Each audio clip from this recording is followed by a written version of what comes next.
diharapkan menciptakan lapangan pekerjaan bagi dump truck yang ada di tengah dan akan menjadi penonton.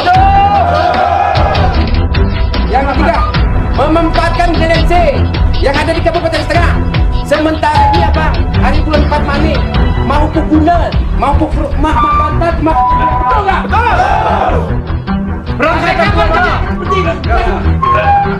Yang keempat, penertiban angkutan ilegal.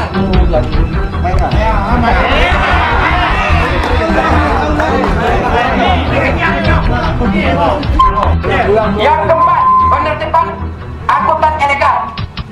Terakhir, penangguhan pembayaran kredit. Mengingat dari April sampai sekarang lokasi buka tutup. Betul saudaraku. Untuk koyak bang, kami yakini bang, mungkin ada jalannya bapak-bapak.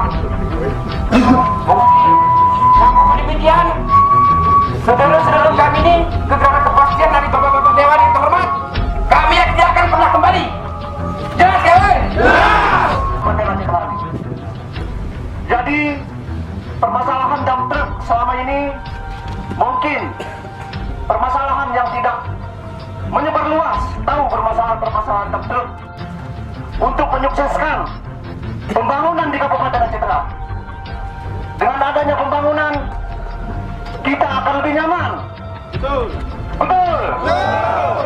Jadi pernah kami dengar cerita bahwa teman kami ditangkap 11 unit. Sekarang mobil berada di Banda Aceh, di Polda. Kami tidak tahu. Kami ini bekerja untuk keluarga, untuk pembangunan. Jadi kami tidak tahu kalau lokasi tersebut ada izin atau tidak. Mana lokasi yang buka, ke situ kami beli pasir.